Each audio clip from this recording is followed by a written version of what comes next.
Nous assistons souvent avec désolation à une scène dans nos quartiers. Les gens ont l'habitude de jeter les eaux usées sur les routes et dans les caniveaux. Ce phénomène perdure malgré les sensibilisations. Comment faire comprendre à nos concitoyens que ce geste a des conséquences néfastes sur nous et sur notre environnement? C'est à cela que nous allons nous atteler, mes invités et moi, dans Midi Vert d'aujourd'hui. Chers téléspectateurs, bonjour et bienvenue. Pour vous permettre de mieux vous mettre dans le bain de cette émission, je vous invite à suivre cette vidéo illustrative.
Alors, vous l'aurez compris, chers téléspectateurs, le thème d'aujourd'hui, c'est quel regard portez-vous sur le fait de jeter les eaux usées sur les rues et dans les caniveaux? Et donc, comme à l'accoutumée, je reçois deux invités, une dame et un monsieur. Le monsieur, il s'appelle Alain Batajaga. Il est rédacteur de projet et il est chargé de programme à l'ONG, Groupe de réflexion et d'action Femmes, Démocratie et Développement. Bonjour à toi et bienvenue. Bonjour Léonce, bonjour chers téléspectateurs. J'espère que tu vas bien. Oui, je vais très bien. Dieu merci. Aujourd'hui, on va beaucoup parler, donc on espère que tu es en forme. Oui, très en forme même, pour pouvoir dénoncer ce qui se fait par nos voisins, exactement, si je peux le dire ainsi. Je vais te poser une question tout à l'heure, mais bon, on va y revenir. Ok. Alors, je suis également avec une grande dame. Elle est actrice et juriste en même temps. Vous comprenez? Une grande dame, hein? Comment est-ce qu'on peut concilier être actrice, le fait d'être actrice et être juriste? Ça aussi, on va en parler tout à l'heure. Mais pour le moment, nous allons nous intéresser à notre thème. Mais avant, je vous souhaite la bienvenue, Madame Aïratou. Merci beaucoup. Bonjour à tous. Bonjour à notre charmante animatrice. Léonce, appelle-moi tout simplement Léonce. Oui. Léonce. On n'a pas vraiment eu le temps de se présenter. Oui, donc, mais bon, on est là. J'espère que tout ce que nous allons faire ici, ça va beaucoup contribuer au développement de notre cher Togo. Exactement. Alors, et surtout que ça va contribuer à la préservation de notre environnement. Oui, beaucoup. C'est très important. La preuve, on est dans un studio vert. Exactement. Alors, et donc, la première question que j'aurais à vous poser, je commence par on dit honneur aux dames. D'accord, donc on est deux. Les hommes, quoi qu'on dise, on est deux alors. Honneur aux hommes. Ok. Et donc, Alain, tu vas avoir l'honneur de répondre en premier à ma question, qui est celle-ci. Que pensez-vous de cette façon de procéder, de ce phénomène-là, jeter les eaux usées dans les rues, dans les caniveaux? Déjà, même c'est un honneur d'être accompagné de deux charmantes ici sur ce podium. Merci. Pour pouvoir parler de la thématique en question. Je crois que c'est un phénomène auquel nous assistons dans nos quartiers et un peu même chaque jour. On ne dira pas qu'il y a un seul jour qui passe où on ne croise pas quelqu'un d'à côté qui jette son eau usée là, au dehors de la devanture. C'est un phénomène qui, ma foi, est normalement écœurant, que nous devons normalement dénoncer pour que les gens ne puissent plus le faire. Mais on remarque que les gens sont tellement habitués qu'ils trouvent normal de le faire. Oui, hein, exactement, parce que je me rappelle qu'il y a eu un moment où à la TVT, il y avait beaucoup de sensibilisation là-dessus, mais bon, on remarque que ça passe comme de l'eau sur un canard. Donc... Oui, ça passe vraiment comme de l'eau sur un canard, parce que souvent, qu'est-ce que les gens disent? Quel argument ils donnent? Ils n'ont pas peut-être des faux sceptiques ou bien un lieu bien adéquat, bien approprié dans la maison pour jeter l'eau usée. Mais ils oublient que ce n'est pas le voisin d'à côté qui a fait en sorte qu'ils n'ont pas la fausse sceptique ou bien le lieu où jeter l'eau. Donc pourquoi maintenant, à cause de ça, eux, ils mettent en danger le voisin d'à côté? Exactement, parce que ça a beaucoup de conséquences sur nous, la santé, l'environnement et tout ça. On va y revenir tout à l'heure, mais d'abord, je veux avoir l'avis de Madame Aïratou. Ok, merci beaucoup. Moi, personnellement, l'environnement, ça me tient beaucoup à cœur. En tant que cinéaste, je pense qu'il est de notre devoir, nous les cinéastes, en tant qu'artistes également, de défendre la cause de l'environnement. Oui. C'est très important. Mais avant de revenir à votre question, il y a une chose aussi qui m'a beaucoup marqué par rapport à notre thème. À votre thématique. Oui. Un jour, je revenais de Palimé, donc j'étais sur un plateau de tournage à Palimé et j'ai été appelée d'urgence à Sokodé, dans ma famille, pour une affaire familiale. Donc j'avais pris un taxi pour aller à Atapamé. Mais quelque chose m'a beaucoup marqué sur la route, le tronçon Palimé à Atapamé. C'est des villages. Oui. Il y a beaucoup de villages. Le long du tronçon. Et je vois qu'à chaque fois, à chaque peut-être 10 km, il y a des plaques sur lesquelles sont inscrits les, comment l'appelle-t-on? Enfin, les noms des villages ou... Non, pas les noms des villages forcément. Mais c'est des écriteaux de sensibilisation. C'est des dessins et ils parlent ça pour dire que... Pour dénoncer un peu, ouais. Donc moi je me suis dit que mais, si même d'ici, dans ce fond village, et que les gens peuvent comprendre que nous devons lutter pour le bien-être de l'environnement, c'est que nous qui sommes des citadins, entre guillemets, donc nous devons encore faire mieux. Exactement. Donc, c'est comme ça. Mais par rapport à la thématique, moi je pense que c'est un événement très récurrent. Même ma mère, avant-hier, ma mère m'avait interpellée par rapport à ça parce que quand elle rentrait, quand elle est sortie, elle revenait de là à la maison et elle a dû marcher sur les pétés des... Exactement. Voilà, justement, c'est le pire. Les pâtes, les sauces, tout ça là. Et elle a marché, elle a commencé par gronder intérieurement. Enfin, elle s'exprimait et la dame à côté, elle est sortie, ça a fallu amener des attestations et elle a jugé. Des problèmes un peu voilà.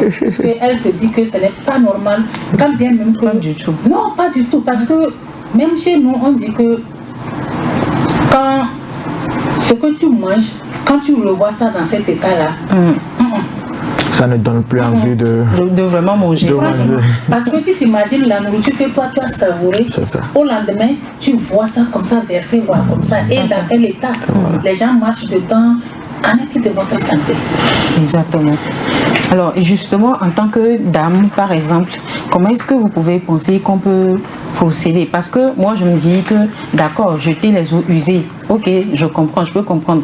Mais le pire est que c'est le fait de laisser les nourritures d'hier, la pâte, les sauces et tout ça là dans l'eau. Est-ce que vous pouvez... Il n'y a pas une autre façon de faire? Si, il y en a plusieurs. Parce que, par exemple, chez moi, j'ai fait un truc, une forme de caniveau, mais on a juste mis du ciment dans les bords, mais à l'intérieur, il n'y a pas de ciment. Donc, puisque il doit en avoir, les gratins de la nourriture, il doit en avoir. Donc, à chaque fois que les enfants lavent les assiettes et tout, ils tamisent ça, ils prennent la passoire ils tamisent ça bien, ils mettent ça au soleil. Ça se sèche et ils renversent ça dedans. Exactement, c'est comme ça. Donc ils renversent ça dedans. Donc il y a un petit sous forme de chape et on couvre là-dessus. Donc quand on couvre, comme c'est déjà séché, donc il n'y a plus d'odeur, il n'y a plus rien, donc tu ne sauras rien. Parce que moi-même j'ai horreur de voir ce que j'ai mangé, traîner, jusqu'à marcher même. Ça peut te donner envie de vomir. Voilà.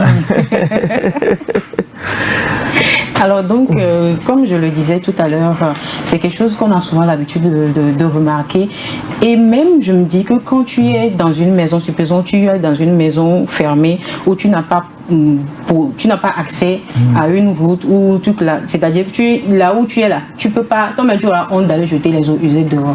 Et même quand c'est comme ça, les éviers, il faut toujours tamiser l'eau, parce que ça bouche les éviers, même ça les bouche, voilà, autant pour moi. Et donc la meilleure façon, je pense que c'est une bonne solution que vous venez de nous procurer, mais on va encore revenir là-dessus. Je pense qu'il y en a aussi qui font de cette manière. Quand, après avoir fini de tamiser, ils s'attachent dans des sachets et ils mettent ça dans les poubelles. Et les gens qui sont chargés, la mairie qui est chargée récupèrent ça. Honnêtement, c'est ce que moi je fais. Donc, voilà, beaucoup le font. Mais moi, surtout, vous savez, les sachets durs, là, les déchets durs, là, c'est un autre phénomène. Ça, c'est encore notre problème. Oui. À débattre un autre jour. Oui. Je crois que le système que madame vient de dire, il y a les nouvelles constructions actuellement qui font même plus, qui mettent même déjà des passoires dans des éviers là en même temps, qui est automatique, des passoires à manche qui se trouvent dans l'évier. Donc dès que tu finis de faire la lessive en même temps, ça tamise ça directement. Il suffit juste de soulever ça et de mettre ça dans le sachet à poubelle directement.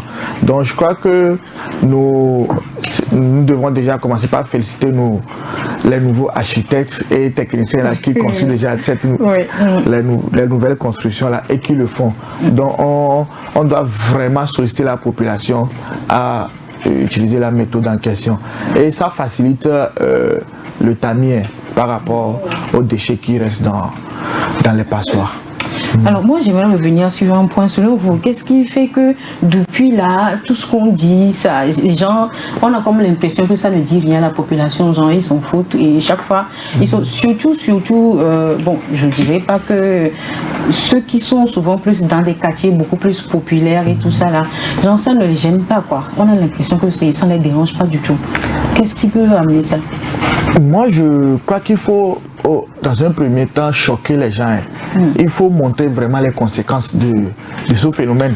Les conséquences qui viennent dans cette émission, les gens. Il faut montrer les conséquences déjà qui arrivent quand nous faisons cela. Déjà il faut leur montrer que en jetant l'eau usée dehors, ça active déjà les mouches et même ça forme des déchets sur la voie ou bien à la devanture. Maintenant, s'il y a la bonne dame qui est à côté, qui vend une nourriture donnée, ces mêmes mouches-là iront se poser sur la nourriture. Exactement. Et qu'est-ce que ça va entraîner? Ça entraîne des maladies. Ça entraîne des maladies. Donc, il faut maintenant leur montrer les conséquences de cela. Le nombre de maladies que cela entraîne, le nombre de personnes qui sont atteintes par ces maladies, le nombre de décès. Déjà quand nous montrons avec les affiches, comme madame l'a dit, des affiches bien édifiantes dans ces genres de quartiers, vu que ça va les choquer, je crois que ça va vraiment les amener à ne plus le faire. Mais il y a des gens têtus, ils vont voir les affiches là, mais ça ne va rien leur dire. Oui, il faut également que peut-être nos dirigeants puissent mettre un système de punition en place. S'il y a des dénonciations qui doivent se faire, si on te voit le faire, il y a peut-être des amendes qui vont suivre. Donc si...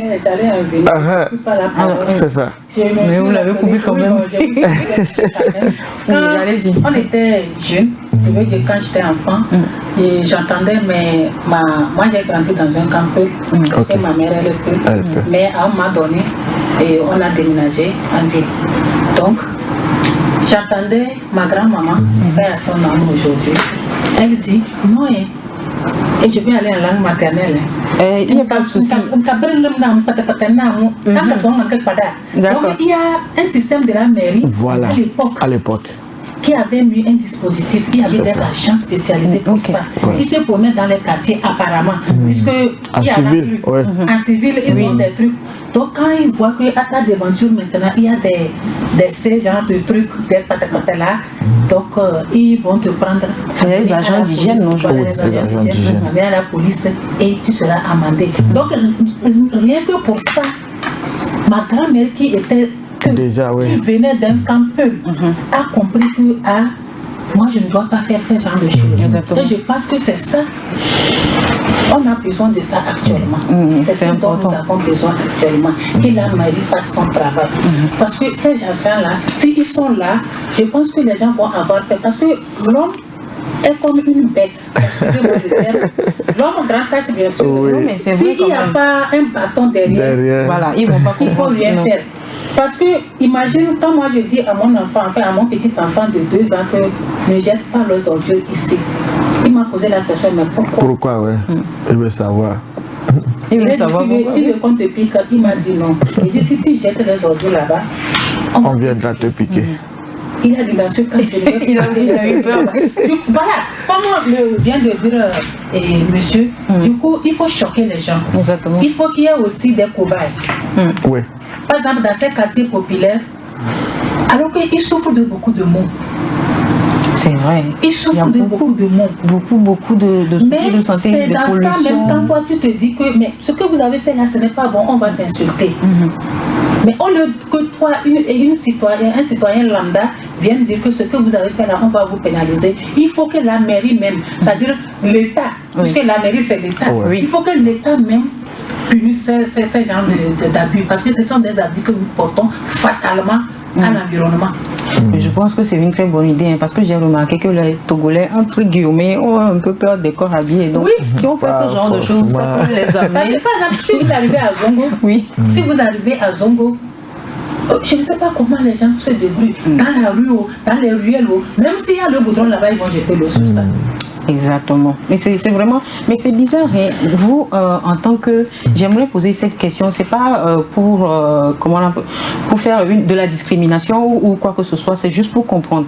J'ai remarqué que souvent dans ce genre de quartier, là où il y a les zongos et tout ça là, il y a souvent ce genre de problème. Qu'est-ce qui amène ça? Moi, je pense que c'est parce que c'est cosmopolite. Oui, tout le monde est là. Oui, ça c'est vrai. Quand vous arrivez à Zongo aujourd'hui, il y a toutes les ethnies du Togo et même de l'extérieur dedans. Donc nous sommes venus chacun avec son éducation. Je vois. Vous voyez, nous sommes venus chacun avec son éducation. Parce qu'aujourd'hui, il y a des gens qui traitent certaines ethnies de sales. Entre guillemets, de sales. Maintenant, est-ce que ces gens-là sont nés sales? Non. Je pense que c'est la société dans laquelle ces gens-là ont grandi. Parce que si moi, ma maman, je ne vois pas ma maman déposer les ordures dans ma chambre à coucher. C'est l'éducation en fait. C'est que je ne vais pas déposer les ordures dans ma chambre à coucher. Si je ne vois pas moi, ma maman, mon arrière-grand-mère là, qui déjà savait que si tu jettes des eaux usées à ta devanture, la mairie va venir te pénaliser et pour cette raison, elle ne va pas le faire. Moi, je ne peux jamais le faire. Voilà. Ça fait que quand moi je vois ce genre de phénomène, ça m'écoeure vraiment parce que ça me fait mal au cœur. Parce que j'ai comme l'impression que les gens ne quantifient pas les conséquences de ces actes-là. Voilà. Parce que ce sont des actes que nous posons comme si ce n'est rien. Voilà, comme si c'est rien, on pense que c'est rien, mais au-delà de ça, c'est des conséquences. Beaucoup, voilà, les gens vont à l'hôpital tous les jours, les diarrhées, tous les jours. Mais sans savoir pourquoi. Après tout, c'est pour accuser une vieille du quartier. Ou même du village qui te connaît même pas. C'est les moustiques, les eaux stagnantes là, vertes. Qui t'ont rendu malade. Elles sont tellement, les eaux là, quand vous les voyez, elles sont tellement vertes. Quand tu marches à côté, c'est les moustiques, les larves qui se soulèvent comme ça. Comme ça. Moi, je pense que même avant de pouvoir exhorter peut-être nos mairies à mettre en place un système ou bien une équipe qui va surveiller ou bien qui va permettre de contrôler ça. Et il faut d'abord sensibiliser nos proches pour la dénonciation. C'est très important. Si nous ne dénonçons pas, je ne pense pas que la mairie peut venir facilement comme ça faire son travail. Je donne un exemple. Nous allons remarquer que ces derniers temps, les nuisances sonores ont diminué. Il n'y a plus, les gens ne jouent plus trop de musique comme avant. Oui. C'est parce que les gens ont dénoncé.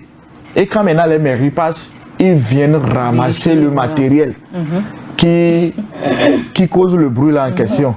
Je ne sais pas si vous suivez. Donc si nous dénonçons également cet aspect, au fur et à mesure que nous appelons la mairie, ou bien la commune dans laquelle nous sommes, en dénonçant la situation là, que venez dans mon secteur tel, il y a tel problème, il y a mes voisins qui jettent tout le temps des eaux usées dehors. Je pense que la mairie va vraiment prendre le problème à bras le corps pour agir.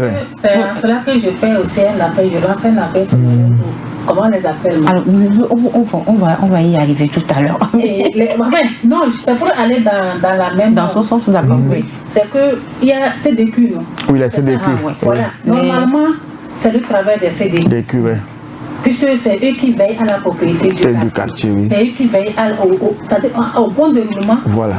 Mais moi, j'ai comme l'impression que les CDQ, là, ils sont plus vraiment très actifs. Comme avant. Moi, c'est au Bénin que j'ai vu l'activité de CDQ, le pouvoir de CDQ. À Lomé, on ne les remarque pas. Parce que, voilà, peut-être, moi, je n'ai pas encore remarqué à Lomé, mais à Cotonou, ils font vraiment un travail remarquable. Et ils sont remarqués également à l'intérieur du pays, plus dans les villages et autres là. Les CDQ travaillent plus. Ce comité-là, je pense que si eux maintenant, c'est des braves gens, c'est des braves gens vraiment sensés, intelligents et qui sont soucieux vraiment du devenir de leur quartier. Donc s'ils se lèvent activement pour défendre ce phénomène-là, je pense qu'ils vont réussir. Et là, la mairie, ce serait vraiment de la mer à boire pour la mairie. Voilà. Ils vont mieux intervenir et ça sera beaucoup plus facile pour eux. Et ça ne va même pas aller jusqu'aux amendements et des punitions. Parce qu'ils pourront régler ça à l'amiable entre eux par des sensibilisations. Ne faites pas ça. Parce que l'homme a besoin qu'on lui dise, si tu ne fais pas ça, ça là ne va pas arriver. Mais si tu fais ça, ça là va arriver. Je pense que c'est les conséquences que nous n'arrivons pas à mettre dans les têtes des gens. Voilà, mais ce qui est bizarre, c'est qu'il y a des gens qui savent, qui connaissent les conséquences, mais qui continuent pas à faire ça. C'est ça qu'on appelle les gens. Alors justement, on s'est intéressé à l'avis des téléspectateurs de certains de nos citoyens. On va suivre la vidéo et on se retrouve derrière. Moi, personnellement, pour la vaisselle, je tamise l'eau pour que le déchet ne rentre pas dans le tuyau. Je tamise et je mets le déchet dans la poubelle. L'eau part directement. Mais pour la lessive, comme tout le monde, je jette l'eau dehors. C'est de cette façon que moi je gère mes eaux à la maison. Il faut sensibiliser les gens par rapport à ça. Parce qu'il y a beaucoup de personnes qui ne savent pas l'ampleur de ce qu'ils font. Souvent ce sont des locataires. Et après c'est la charge des propriétaires et tout. Donc il faut sensibiliser la plupart des gens de ne pas mélanger l'eau, bien de ne pas laisser passer directement l'eau dans le tuyau, de tamiser et aussi sensibiliser tout le monde au fait, les propriétaires, les locataires, parce qu'il y a des gens qui n'ont pas des puisards dans des maisons. Dans notre maison, on a la chance d'avoir de l'espace, donc on ne jette aucune eau dehors sur la route. On a aménagé un endroit dans un espace, tous les eaux vont là-bas. Le reste va, comment on dit, dans les puisards, c'est ça. On peut dire, ce n'est pas bon de jeter les eaux sur la route, mais dire ça comme ça, c'est... Les gens font ça parce qu'ils n'ont pas d'endroit où verser de l'eau chez eux dans la maison. Donc le mieux serait d'avoir les moyens ou bien de fournir des puisards dans toutes les maisons pour que les eaux usées puissent partir. Parce que dire simplement de ne pas jeter les eaux sur la route revient à... Ils ne savent pas où jeter ça, quoi. En construisant les maisons, fabriquer des puisards, c'est tout ce que j'ai à dire. Je ne peux pas dire plus. C'est souvent dans les maisons de location qu'il y a ce problème parce que là où les gens même vivent, ils créent toujours des puisards pour évacuer les eaux usées. Mais donc, comme ils ne vivent pas avec leurs locataires, ils ne se soucient pas de ce genre de problème, c'est tout, je pense. Je peux dire que c'est une mauvaise habitude de jeter les eaux et sur la route ou bien sur les rues. Et au fait, il fallait quand même avoir quelques suivis. Et quand quelqu'un jette ces genres d'eau, on peut l'arrêter ou bien on peut le punir, afin que les autres peuvent se corriger. Ces eaux, on pourrait laisser à ce que tamiser ou bien laisser, jeter l'eau. Et en bas de l'eau, ce qui est gâté, on pourrait garder ça ou on pourrait chercher un lieu, pas sur la rue, mais un lieu où on pourrait jeter ça, mais pas sur la rue. Problème. Pour essayer wunduna ndo bafandana ngake suno. Pula banga untola lamda. To de asanumbo bomna se hala eleneyo stoto wesa toto lamda eho password dana tikate ne bochondrelo la lona la polo fo nyawin dembio wesa mfebio ya ndala lenga ngosengambio chulam lemlemboda ndole kyang di dane wesa se chirchir ewe padindi chirchir ngori cha tija na pe na ponyo surura habe na bosan rodoyu po no lam tike bosan ndo podan ko no ro lam ko soto pabe plake sana poeko ejare. Déjà, comment traiter les eaux usées? Personnellement, je me mobilise avec les gens de la maison pour faire de petits rigoles, ensuite pour pouvoir évacuer les eaux usées et aussi savoir tamiser les eaux depuis la maison, c'est-à-dire enlever tout ce qui est plastique, déchets, odeurs nauséabondes, tout ça là, les choses bizarres, enlever ces choses-là dans les eaux usées avant de les jeter dans les rigoles. Moi, je veux dire à ces personnes-là que c'est vrai que quand vous lavez, vous êtes propre, vous sortez de votre maison, mais toutefois vous marchez sur la route, les routes sur lesquelles vous jetez les débris alimentaires avec les eaux usées, avec des odeurs nauséabondes, pas possible là. Vous marchez là-bas, vous-même, est-ce que vous vous sentez bien? C'est pas du tout bon. Pour que, même parfois on sort de la maison pour prendre de l'air, mais quand vous jetez ces eaux usées avec des odeurs pas possibles, vous-même quand vous sortez, vous ne vous sentez pas heureux là-bas pour pouvoir prendre de l'air. Donc, s'il vous plaît, soyez propre depuis la maison, tamisez les eaux avant de les jeter et trouvez des solutions efficaces comme des rigoles évacuables pour pouvoir traiter ces eaux usées-là.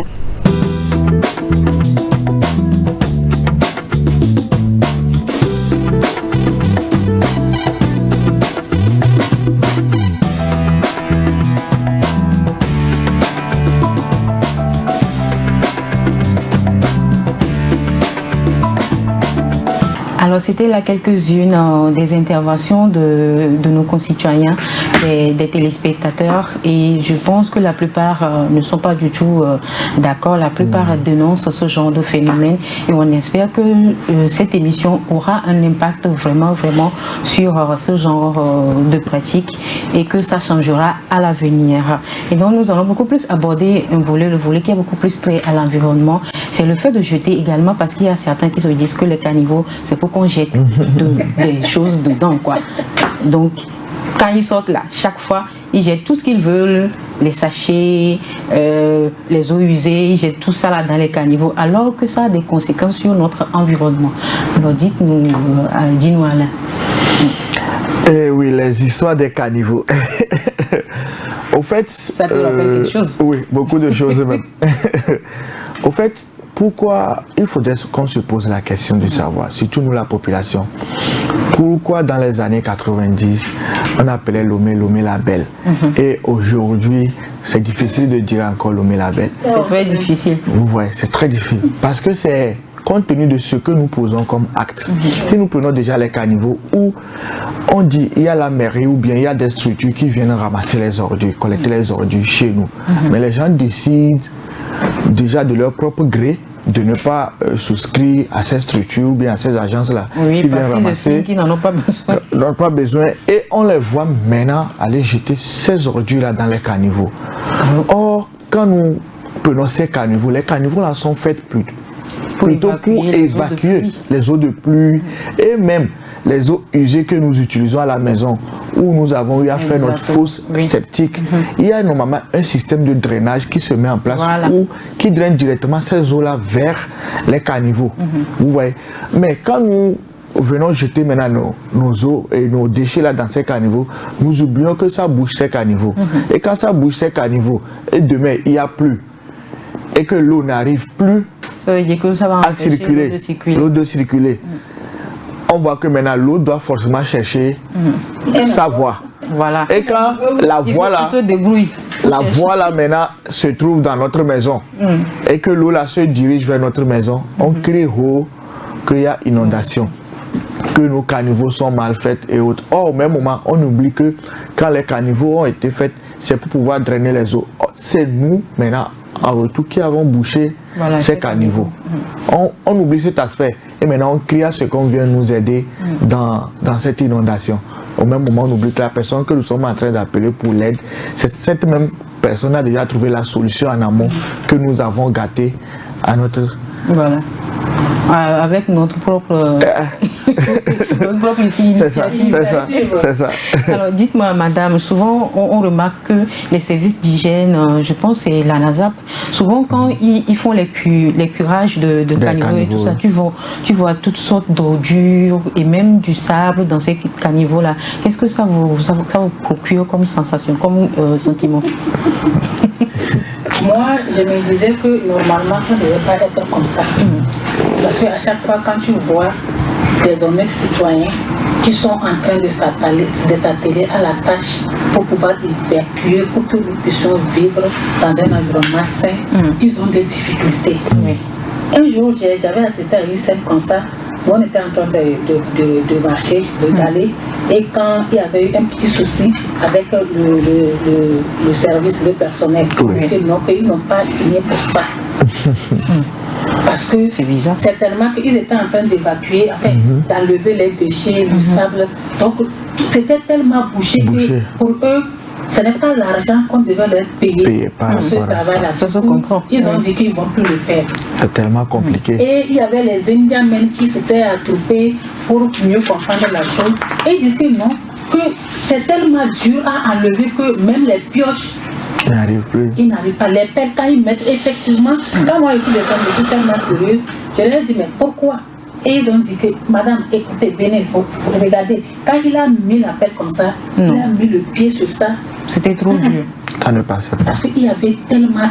Ça c'est tellement. Voilà, les sachets. Que les sachets plastiques là. Se démêler. Alors que le sachet, c'est le plus grand problème de l'environnement. Et ce que les gens ne comprennent pas, c'est que le sachet plastique, quand c'est au contact avec l'humain, la respiration, ça produit des cellules cancéreuses. Oui. Voilà. Et aujourd'hui, c'est un phénomène qui est vraiment partout dans le monde. Comme on le disait tout à l'heure, on attrape des maladies bizarres.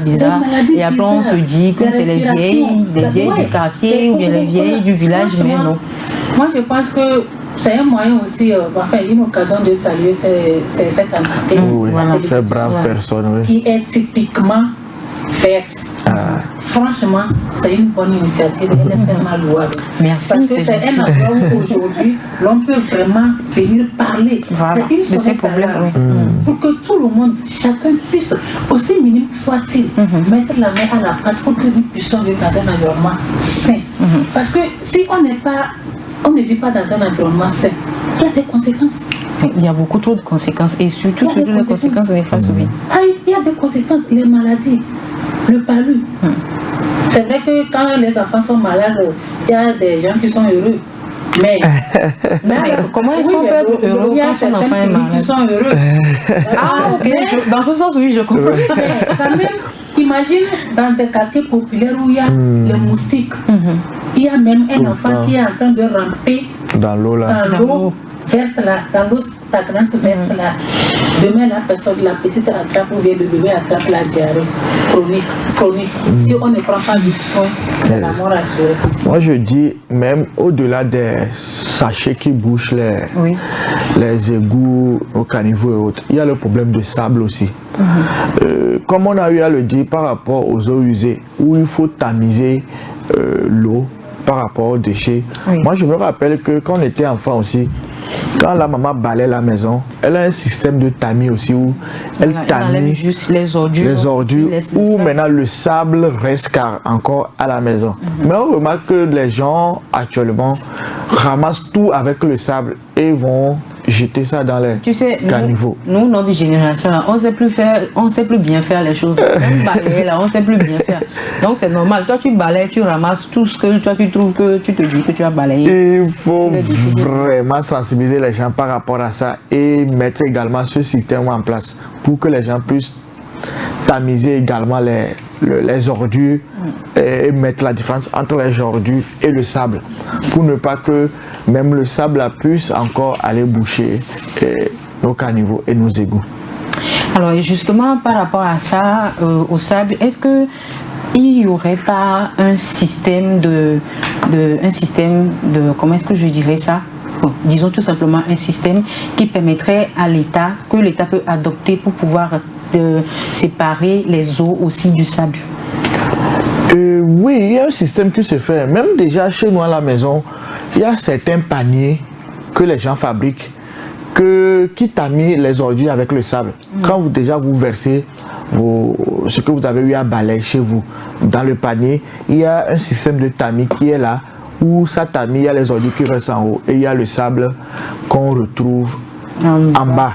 Et là, tu viens juste enlever le haut pour aller remettre dans la poubelle et reverser le sable. Quand nous prenons les égouts, il y a certains caniveaux où, quand vous jetez vraiment un coup d'œil, vous allez voir un système de grillage qu'on met dedans. C'est pour permettre le fait que les déchets, que ce soit les ordures, le sable et autres, ne puissent passer directement encore dans le caniveau là. Parce que nous devons savoir que ces caniveaux sont dirigés vers nos lagunes. Et maintenant les lagunes, la mer.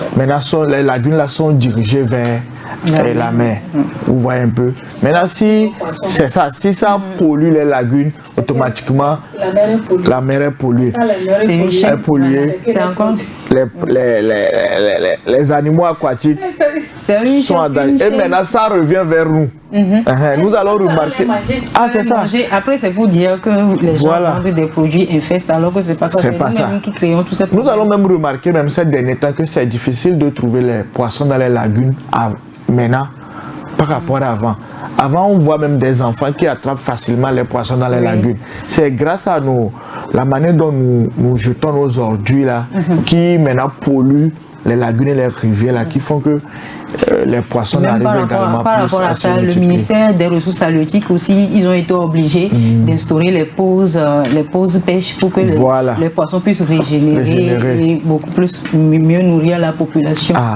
Si on peut vraiment respecter ça, c'est pour notre bien.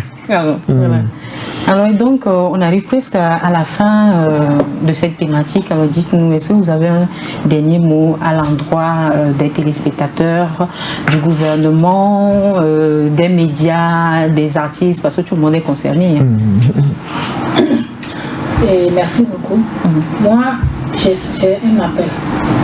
Et l'appel, c'est ça m'intéresse. Nos mairies. Et je ne suis pas en train de diffamer quelqu'un, mais je voudrais que les mairies fassent leur travail. On est juste là pour sensibiliser. Donc. Il faut que la mairie fasse leur travail.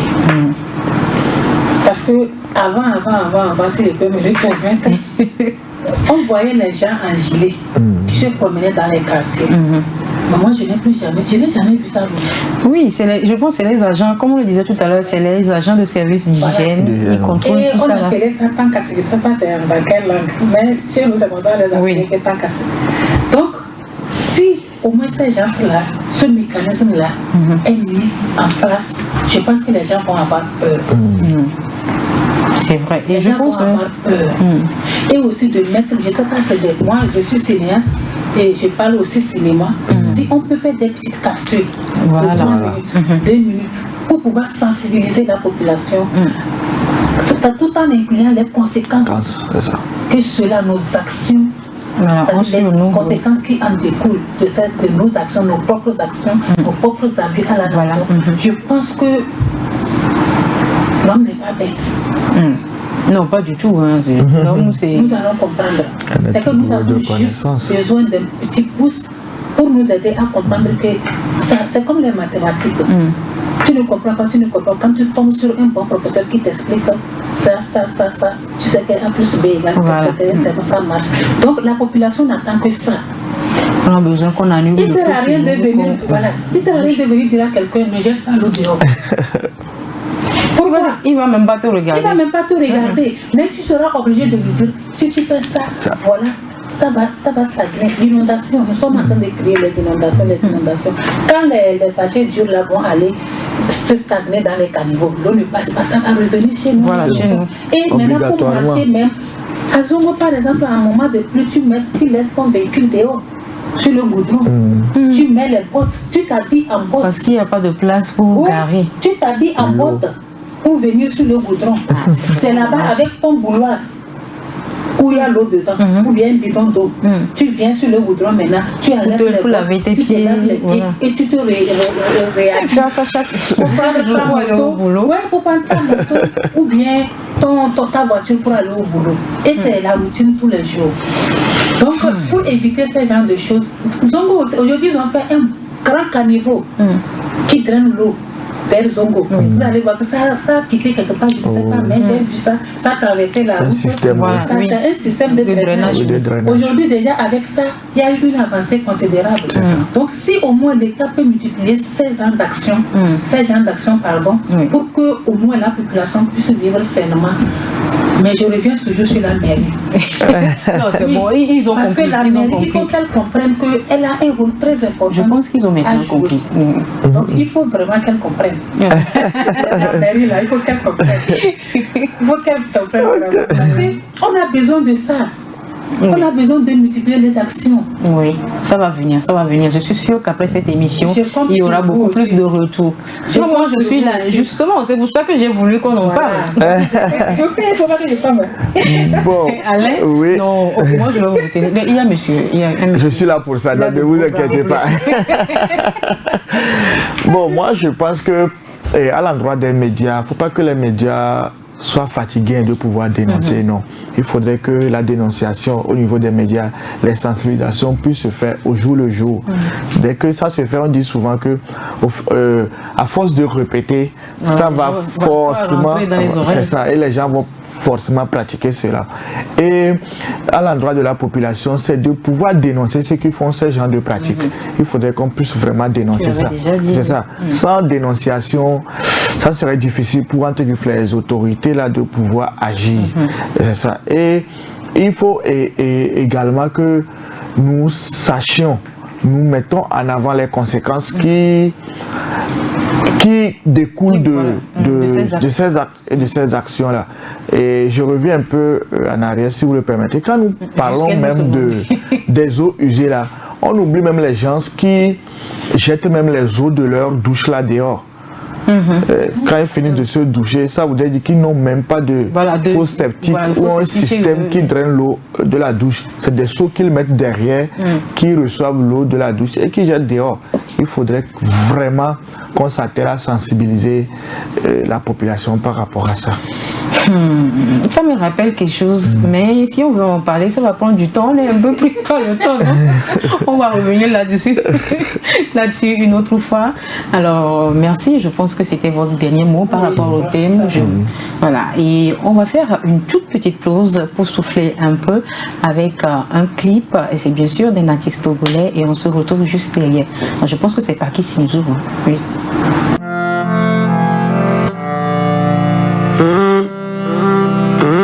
Arrête de parler de nous. 13 Millie with another one. Arrête de parler de nous, ça pourrait te créer des ennuis. Faut que je purge ma peine avant que je t'éclapote. T'auras toujours raison, t'es la mère de la maison. Sur moi t'as misé à nous toute la saison. Encore lui, Noche White. L'effet de la droga m'a pas lâché. C'est ma partie préférée, mais elle veut même pas me perdre. Je suis condamné comme Don Pietro. Yeah, hey. On parle, tu parles.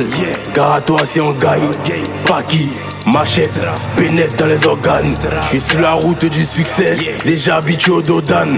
Toi t'as oublié, tu me suçais. Ah, faut pas nous fréquenter. Elles sont la machette. C'est le muchacho. Pas qui courent le pichichi.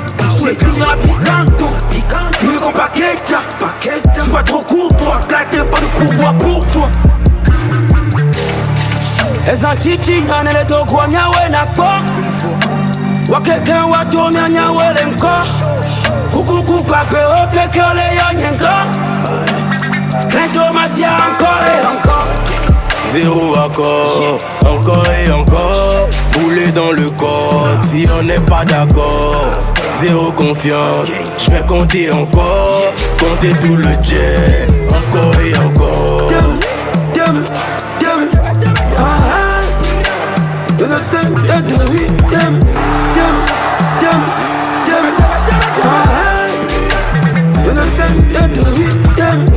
Elle donne ça pour le buzz. Quand y'a une fois ils se taisent. J'ai découvert un nouveau fantasme. Baiser mes deux. Prêt à faire la guerre. Saleté dans la tête. Suis-moi vers le trône. Et forcé tu te perds. Je la prends pas bien. Elle crie à 8 colons. Obligé de pousser passer avant le décollage. J'ai pas la taille mais faut la mentalité. Assois couteau lame, Ico tu connais la brutalité. Y'aura pas de blessés, que des morts, tout est muet. Pour la lumière j'ai dû signer avec les ténèbres. Pour no gato, cani plata. C'est baisé à l'obus, si nous pas quoi battre. Les antichi, on est les deux gros nyawe na ko. Wa quelqu'un wa tourner nyawe l'enco. Coucou pape, ok que les yanyenka. Crainte mafia encore et encore.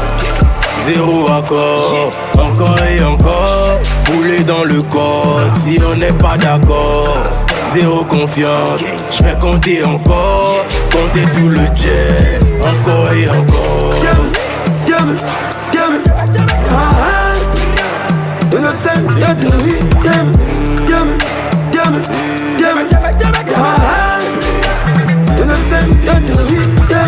Happy King Bogota, Sébastien Kamazan, Alexis, Young Rich, Joaquin Yazimbe, Azokubana, Adolphe le riche italien, Nanto Mafia. West Africa, c'est pas eux mais c'est nous qui étaient une fois. Les colons déjà reconnus.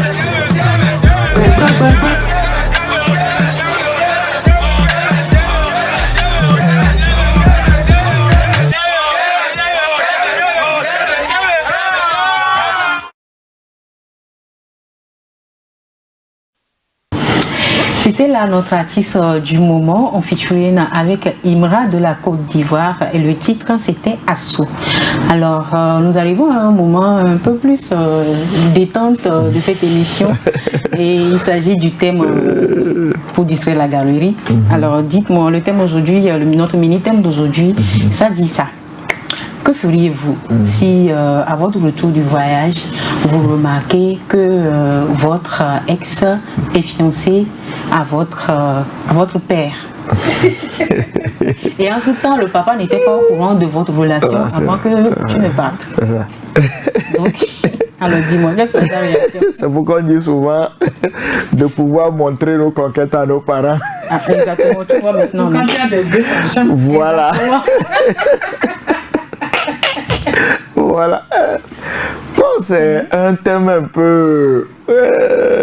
ça te rappelle quelque chose ou comment? Oui, qui fait un peu réfléchir. Raconte ça, c'est intéressant. Je t'écoute. Oui, mais bon, personnellement, moi je dirais, comme le titre de la chanson qui vient de passer, on dit assaut. Je vais considérer mon papa comme mon assaut. Vous voyez un peu. Et on va discuter entre hommes. Je vais essayer de lui faire comprendre. En hébreu, on dit c'est-à-dire que le bois que tu as déjà utilisé, ça veut dire qu'il y a encore quelque chose là-bas.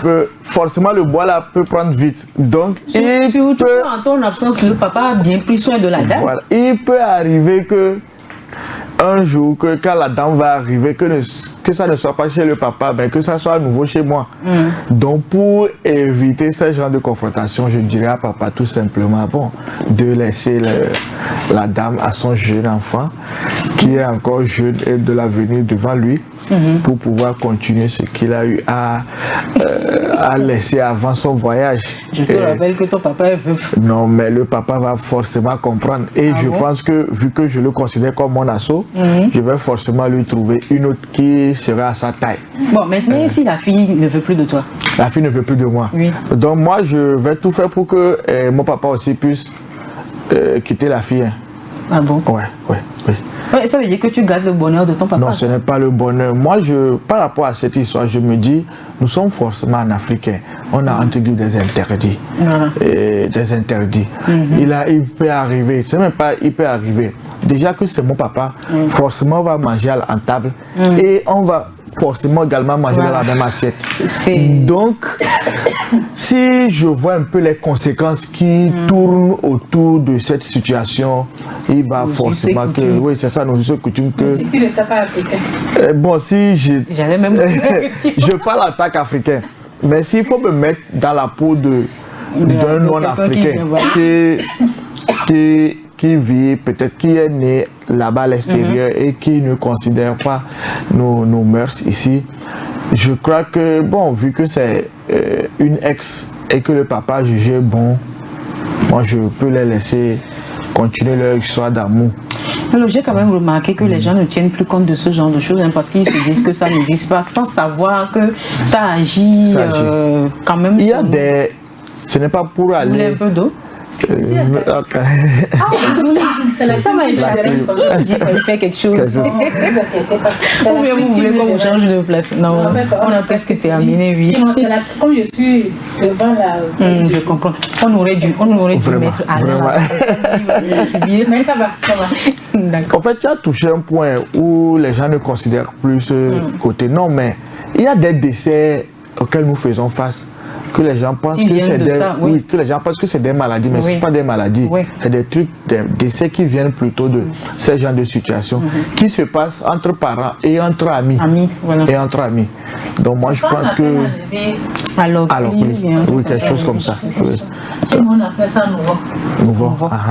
Donc vous voyez que en tant qu'Africain, je dirais à papa de laisser la fille et de chercher une autre carrément.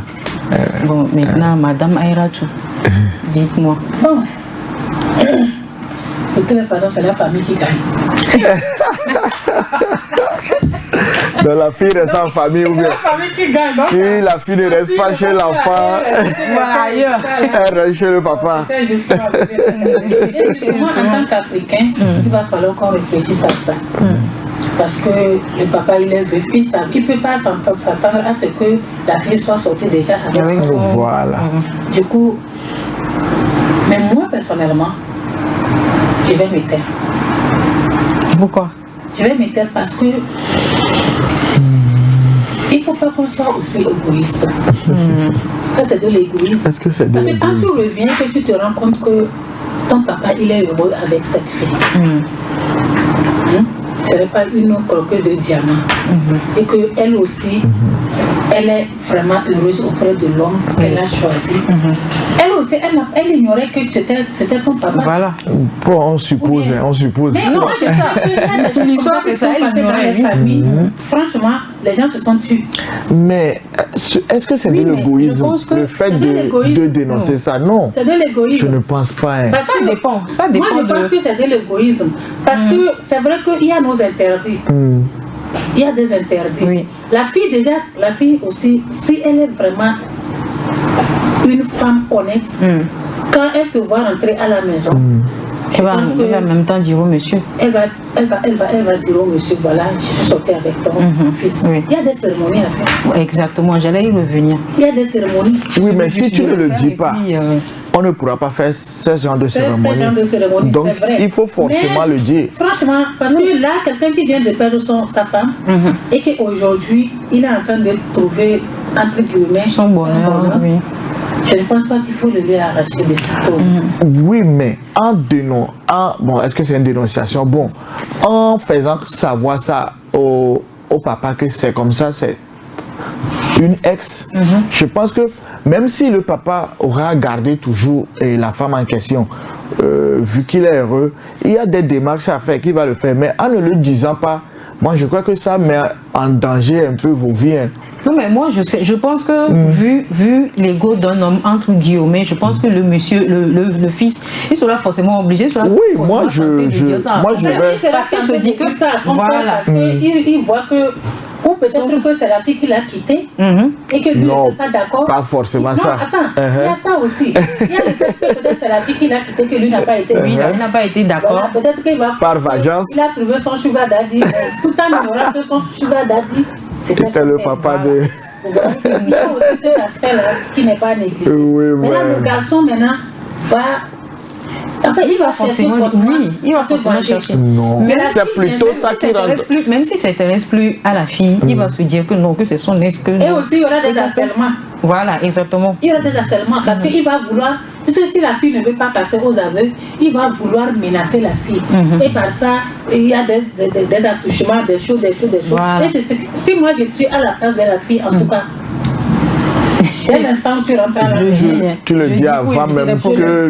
Lui-même je le dis à ton papa, voilà, moi je ne savais pas que c'est ton enfant, mais je suis sortie avec lui, on est plus ensemble. Qu'est-ce que tu en penses? Avant que l'enfant même j'aime jouer carte sur table. Tu en penses quoi? C'est toujours mieux comme ça pour éviter les problèmes. À eux-mêmes de décider. Je pense que la meilleure solution c'est de dénoncer, c'est de le faire savoir. La meilleure solution c'est de le faire savoir. À vous deux de décider. Oui, si moi vous allez continuer avec la fille. À ma présence, ça ne vous dérange pas. Personnellement, si il faut que je dise ça, c'est que je suis prête à partir. Donc si vous dites que vous êtes sorti avec son fils, c'est que je suis prête à partir. Maintenant, si le monsieur ne veut pas vous laisser partir, il le faut. Je comprends quand même. Et un présent dans la maison. Oui, non, ça va être tout le temps la guerre. À moins qu'ils se mettent d'accord. Mais en le disant, c'est pour trouver des solutions. Hein. Il y aura des mots il y aura une guerre. En termes de solutions, l'enfant peut également quitter la maison. C'est arrivé dans l'affaire de guerre froide. En matière de femmes, c'est autre chose. Oui, mais en matière de solutions, l'enfant peut quitter la maison ou pas? Je dis, l'enfant peut quitter la maison. C'est une solution. Non, c'est une solution. Tu crois? Le papa que tu respectais, que tu admirais, maintenant tu vas le voir autrement. Non, plutôt tu vas penser que bon, le papa, tu as la hauteur du papa. Si le papa... C'est pas parce qu'on est... Non, il faut dire les choses telles que c'est parce qu'on est un plateau sur ça. Parce que si c'est que tu vivais l'histoire réelle, tu ne vas pas me tenir ce dialogue-là. Si, moi je... dans les conditions réelles. Dans les conditions réelles. Moi je dis et je le répète. Dans les conditions réelles, je dis et je répète ceci. Quand moi, à mon retour, et je remarque cela, je vais faire comprendre à mon papa automatiquement que c'est une ex. Mais néanmoins, nous ne sommes plus ensemble. Et je vais lui faire comprendre les conséquences qui peuvent découler de leur relation. C'est quand même ton père et lui, c'est déjà les conséquences. Non, à part côté santé, c'est ce que j'ai eu à dire. Je vais lui faire comprendre aussi que on dit souvent chez nous, ça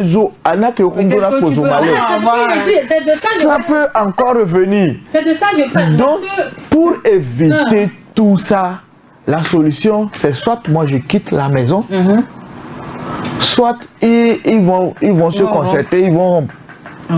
C'est ça en fait. Mais tu sais, il y a aussi le fait que tout ça là, je pense que c'est la bonne foi. Parce que si la fille est une croqueuse de diamants, ça dit que déjà elle n'est pas de bonne foi. Elle ne va pas vouloir laisser. Si elle agit comme ça avec moi, je fais savoir ça aussi. Quand toi tu vas rentrer de là à la maison maintenant, c'est maintenant elle va commencer, elle connaît tes points faibles. C'est maintenant elle va commencer par se mettre dans ces atouts-là. Pour plus attirer. Et là, un matin, c'est que elle va devenir une diablesse en personne. Et ça va créer des problèmes entre toi et ton papa. Donc vaut mieux qu'elle quitte la maison. Parce que la femme, elle est capable de tout. Donc moi, je pense plutôt que le mieux serait qu'elle passe aux aveux et qu'elle quitte la maison. Voilà, et donc pour vous, elle dit, elle avoue, elle quitte la maison. Et je pense que c'est presque la même chose aussi. Oui, presque, c'est une des solutions. Bon, moi je suis quand même pas d'accord, mais mon avis ne compte pas pour le moment. Je vous donnerai mon avis la semaine prochaine, la semaine prochaine. Parce que si ce n'est pas la solution, là, il y aura toujours une guerre froide. Dans la maison. Et ça peut briser la famille. C'est vrai quand même. C'est autre chose. Dans la vie quotidienne d'une personne, le sexe, c'est autre chose. Maintenant, les femmes. Maintenant, tout ce qui régit le monde maintenant, je pense qu'après l'argent, c'est le sexe. C'est le sexe, c'est la femme, quoi. C'est ça. Mais c'est vraiment dommage. C'est ça, oui. Ravi d'avoir eu vos avis. J'étais très contente. J'étais même étonnée parce que c'est devenu assez intéressant. Si on avait voulu continuer là, ça n'allait pas finir aujourd'hui. Donc on va marquer encore une petite pause et on se retrouve après.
C'est juste qu'il y avait une petite polémique sur la chanson qui passait tout à l'heure, la chanson de Doran de Toufan. Alors on poursuit cette émission avec Alain Batadjaga. Je le disais tantôt en début d'émission, il est programmeur à l'ONG GF2D. J'ai du mal avec l'ONG.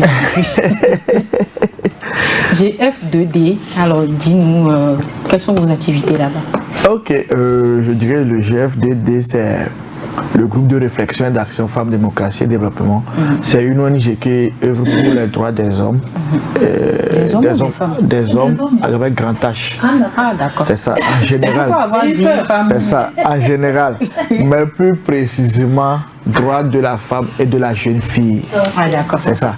Sinon, on travaille pour les droits humains en général et plus précisément le droit de la femme et des jeunes filles. C'est une ONG qui est née il y a plus de 30 ans et qui est basée sur toute l'étendue du territoire. L'ONG a des centres d'écoute dans presque toutes les régions et ces centres d'écoute servent plutôt à recevoir des cas de violence que subissent les femmes et même des hommes. On reçoit également ces cas. Les gens trouvent un peu... Les hommes subissent aussi des violences. Les gens trouvent un peu bizarre qu'on le dise, mais il y a des hommes aussi qui subissent des violences de la part des femmes. Et ces cas aussi viennent au niveau du GF2D. Moi, je voulais poser une question. Oui. Quand un homme vient chez vous, là, comment ça commence? On n'a plus beaucoup de temps. Alors, on va parler. Mais oui, sinon, bon, vous pouvez venir. Je vous invite déjà à visiter la structure. Vous venez, on va discuter, on va vous montrer. Pourquoi aller seul, moi? Vous êtes les bienvenus. On va y aller ensemble, on va programmer y aller ensemble. C'est ça. Sinon, la direction même du GF2D, le siège se trouve à Tranawe, non loin de l'agence de Tranawe. Donc, pour les cas de violation des droits humains, ou plus précisément des femmes et de la jeune fille, vous pouvez passer pour dénoncer cela. Et donc, Alain, dis-moi, alors je disais tantôt, tu es programmeur, tu es chargé de programme là-bas. Dis-moi, c'est quoi un chargé de programme dans une ONG? Chargé de programme dans une ONG, c'est en quelque sorte une personne qui rédige les projets qui sont réalisés par l'ONG. C'est-à-dire qu'il faut savoir que les ONG sont à but non lucratif. Donc les ONG se basent plus sur des financements. Et ces financements sont souvent sur des appels à manifestation d'intérêt. Donc il y a nous avons des organisations internationales qui lancent des appels et que les ONG postulent maintenant en fonction des thématiques. Donc si je prends notre structure par exemple, si je donne un exemple, si la Banque mondiale lance un appel qui va dans notre thématique, c'est-à-dire en matière de droits de la femme et de la jeune fille, nous postulons et il y a plein d'ONG également qui postulent et quand vous êtes sélectionné, vous maintenant réaliser les activités dont vous avez eu à énumérer. Donc le chargé en question se charge de la rédaction des projets, bien avec l'équipe au niveau de la structure et maintenant après ça met en réalisation les activités qui ont été énumérées dans le projet. Et il faut savoir que ces activités sont souvent identifiées avec les bénéficiaires et les bénéficiaires ce sont les populations à la base vers lesquelles nous nous dirigeons en amont pour pouvoir rédiger ces projets. Madame Aïratou, vous êtes actrice, non, vous êtes d'abord juriste et après actrice. Alors dites-moi, comment est-ce que, parce que c'est très rare de voir quelqu'un qui est juriste et actrice en même temps. Dites-moi, comment est-ce que ça se passe, comment arrivez-vous à concilier les deux? À la base, je suis scénariste. D'accord. Je suis scénariste et la scénarisation, ça m'est venu depuis que j'étais en classe de 4e. Et quand j'avais commencé par rédiger des pièces théâtrales, bien sûr, sous la j'avais rêvé de ça aussi. Sous la direction de mon professeur de français, et qui m'aidait beaucoup. Et j'étais très heureuse d'avoir remporté la palme d'inter-établissement. Wow, félicitations. Donc en 4e, en fait, c'était pas grand-chose, mais c'était beaucoup pour moi. Donc je me suis dit que voilà, je vais continuer d'écrire. Et quand j'avais laissé entre-temps, parce que les études, j'avais vraiment envie de finir mes études. Parce que les études, là, pour les parents, c'est important. Pour le droit aussi, ça prend beaucoup de temps. Du coup, j'ai arrêté d'écrire. Quand j'ai arrêté d'écrire, quand j'ai fini l'université en 2012, j'ai ma petite soeur, notre Benjamin, qui commençait dans le cinéma. C'est elle qui m'a invité dans un groupe cinématographique qu'on appelle Psychologue. Et quand je suis arrivée, j'ai mis ma première écriture, Maïmouna, qu'on a tournée. C'est là que je me suis dit, bon, pourquoi ne pas vraiment commencer à pied joint dans ce domaine-là. Et beaucoup plus attiré tout en considérant mon métier de juriste. Donc c'est la nuit. Et il faut dire beaucoup que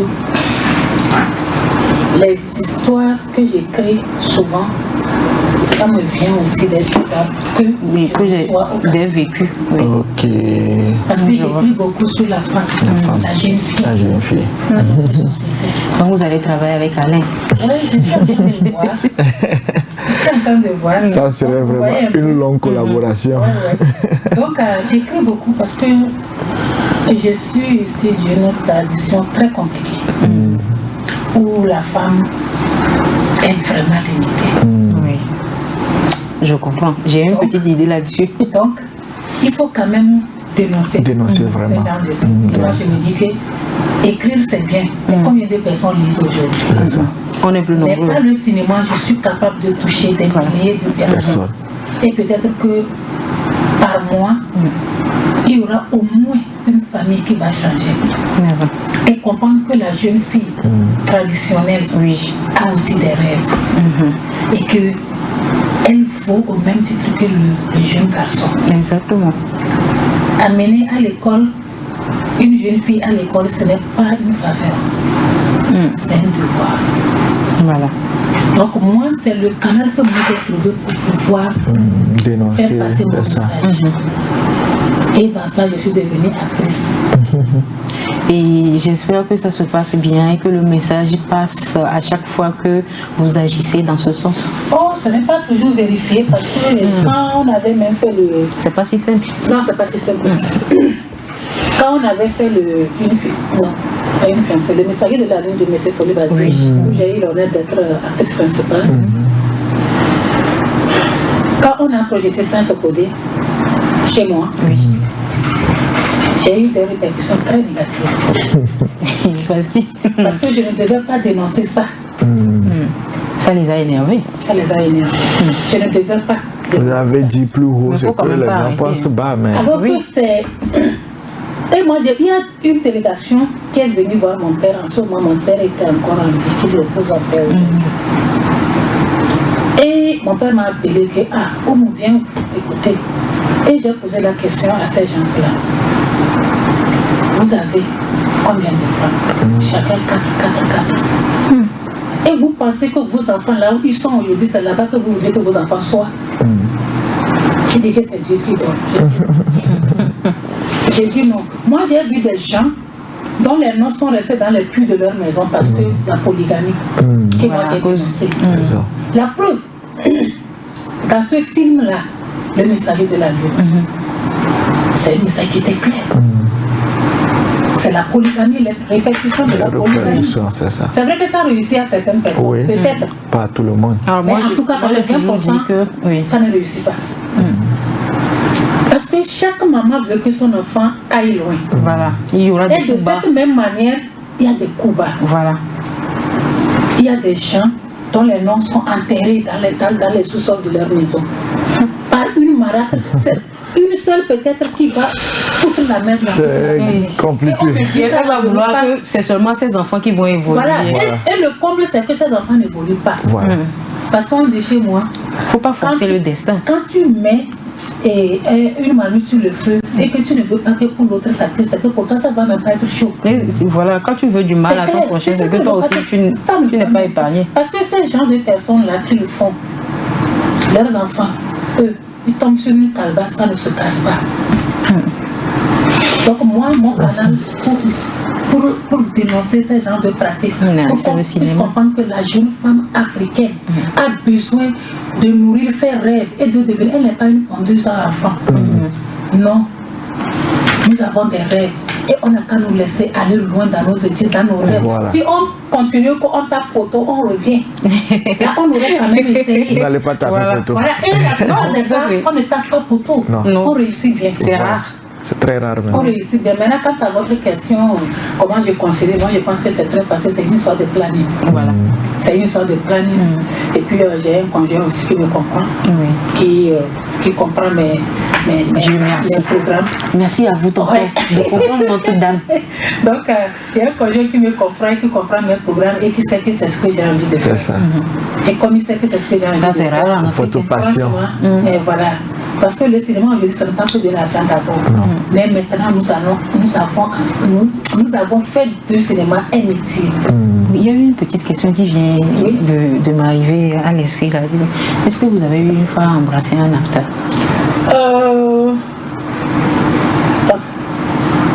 Ouais. Parce que ça Dieu là. Là, c'est que ma femme ne va pas jouer ce rôle. Votre mari là, il a dit comment? Non, mais il sait que ce n'est pas réel. C'est compliqué. C'est pas réel. Mais ce genre d'embrassage, c'est quoi? C'est juste la réaction d'Alain, lui, il n'est pas d'accord. C'est juste sur les histoires. Non, sur la bouche. Non, sur la bouche, c'est du rapprochement. C'est des rapprochements, c'est au montage que tout se fait. Mais il y a des gens qui font ça réellement. Moi, je ne peux pas. Oui, c'est vrai. Je ne peux pas embrasser un homme directement. Pourquoi? Pour deux choses. Pas parce que je suis femme mariée ou que je suis jeune femme, non. Pour deux raisons. Oui. Il y a les hépatites, je ne le connais pas. C'est ça. Les maladies qui pilulent. Exactement. Vous voyez? Il y a des mamans, quand je vais à un casting, je dis je ne fais pas ça, je ne fais pas ça. Si tu es d'accord, tu me prends. Si tu n'es pas d'accord, tu cherches quelqu'un d'autre. C'est vrai. D'accord. C'est comme ça. Donc souvent, ce genre d'embrassade, c'est vrai, il y en a qui le font, mais c'est plus rapprochement. Et après, au montage, on fait le reste. C'est compliqué. Alors, merci pour vos propos très intéressants. J'ai été ravie de causer avec vous deux. Le plaisir est partagé. Le plaisir est vraiment partagé. Et si quelqu'un veut vous contacter pour faire un film avec vous, par exemple, il fera comment? Oh, il y a déjà, si c'est pour être acteur ou actrice, il y a déjà l'ANACT, il y a l'association des acteurs du Togo, qui est déjà fonctionnelle sur les pages, sur les réseaux sociaux et tout ça là. Donc il suffit de taper ANACT. ANACT et tu iras sur une page où tu auras toutes les informations possibles pour pouvoir devenir acteur. Maintenant, quant aux réalisations, production et tout ça là, je pense que ça, c'est peut-être contacter une personne physiquement pour que la personne puisse t'indiquer ou puisse te prendre en charge. En tout cas, ça n'est pas... Non, vous personnellement, si quelqu'un veut vous contacter pour un film ou pour un film, une série. Bon, c'est sur mon numéro. D'accord. Donc on peut donner ça sans problème aux téléspectateurs, non? Je ne crois pas. Bon, on va quand même donner le compte TikTok. C'est pas une bonne idée. Moi, je ne fais pas TikTok, malheureusement. Ah, ça c'est la première fois que j'entends une actrice qui dit ça. C'est très rare, Ça ne m'intéresse pas. Oh, mais c'est bien ça. Parce que là, je veux vraiment aller sur TikTok, mais pour une thématique bien définie. Je réfléchis. D'abord, comment... Qu'est-ce que je vais prendre pour pouvoir... Bien ficeler ça, pour que ça puisse donner... Pour que ça puisse être édifiant aux gens. Exactement, oui. Parce que TikTok, ce n'est pas qu'à aller se cracher sur ça. Non. Donc, à la base, c'est même pas ça. Voilà. Donc, moi, je suis juriste, je suis cinéaste. Donc, entre les deux, qu'est-ce que je peux faire pour qu'au moins je puisse contribuer au développement des uns et des autres? Bon, c'est pas grave. Je vais vous servir de manager. Donc, si vous voulez contacter Madame Aïrachou, appelez-moi, venez à la Green TV. Venez à la Green TV et puis je vais vous mettre en contact. Voilà. Et également faire un appel à leur niveau. Il faudrait que vraiment les mécènes puissent mettre la main à la poche pour développer la culture togolaise à travers les films et autres. Je crois qu'ils se battent vraiment. Ils font un boulot. Ça va. C'est pas facile. Tu as touché un point sensible. Si avec le peu de moyens que nous avons, nous réussissons à rafler les prix à l'international. Bon, en cette année, je vais faire une émission spéciale cinéma togolais.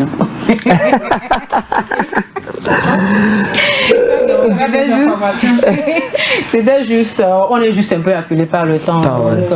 J'espère vivement que j'aurai encore l'occasion de refaire une autre émission avec vous. On va en parler en long et en large. C'est peut-être sur les forêts et comme...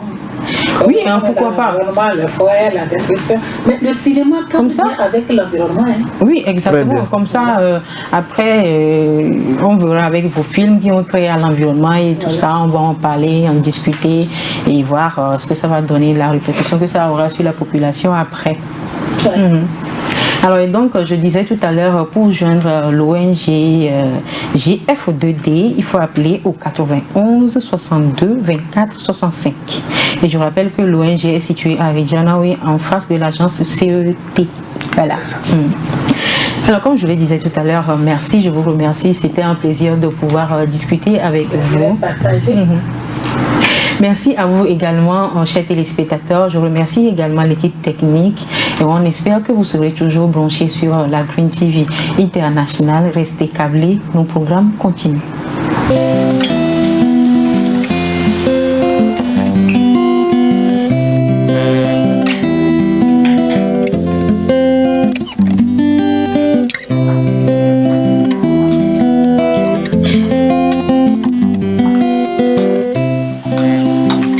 Bonjour maître, je vous présente tout mon respect et ma soumission. Ah non, levez-vous mademoiselle, madame, je ne sais pas. Levez-vous et écoutez-moi bien. Écoutez-moi bien. Vous comptez rester ici combien de temps? C'est vrai que ce visage me dit quelque chose. Il me semble vous avoir rencontré quelques rares fois dans les rues du village en passant. On s'est à peine salué. Aujourd'hui, vous voilà dans ma maison comme dans un conte. Et vous appelez ça mariage. Et vous devez avoir un petit copain au village ou je ne sais où. Pourquoi vous n'irez pas vivre avec lui? Maître. Ne m'appelez pas maître. Vous n'êtes pas mon élève. Écoutez, je ne veux pas être désagréable avec vous. Il faudra que vous réfléchissiez sérieusement à une solution. Ce mariage n'existe pas. Si, il est...